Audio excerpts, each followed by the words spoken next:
Hi, this is Ben from Marooned on Tumblr, and I'm going to read three older poems and give you a kind of explanation, some kind of notes where things come from. And if there's anything I don't get to, just put it in the comments and I'll try to explain it as best I can.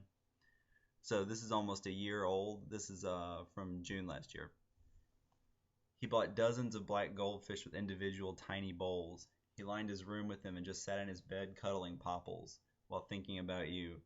I don't know how long it went on for, if he watched movies or anything, but one day this whole thing was over and everyone just went back to school or work.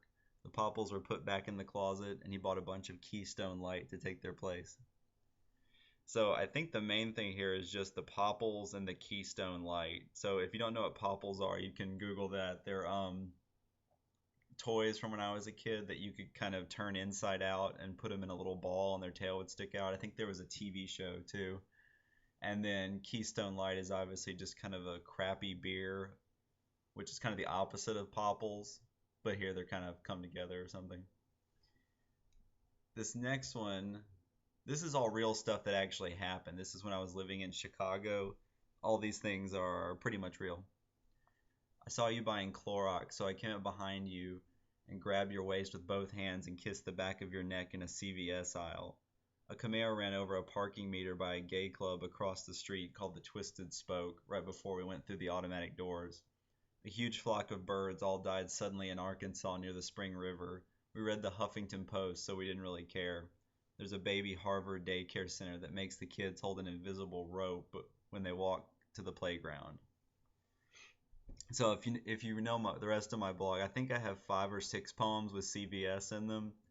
It's kind of a strange place where everybody ends up going. It seems like no matter how much money you have, you end up at CVS no matter what. And the Camaro thing, this was pretty much real. I think that it may not have been a Camaro, but the Twisted Spoke is a real place, or it used to be a real place in Chicago. It was kind of like a ironic, tough gay biker bar or something. It had a big neon sign that said "Get your ass in here," and it would seem like kind of a joke. And the next part, the huge flock of birds dying. This was a real story where a whole giant flock of blackbirds or something all died. And some people were really skeptical about whether this meant anything because this could happen all the time, but only now do we find out about these kind of things. Like 100 years ago, it happened and nobody would ever know about it. And then the baby Harvard bit is real too. This was a place where the kids would all hold a rope, but there was no rope, it was just imaginary, which seems kind of a strange thing to do.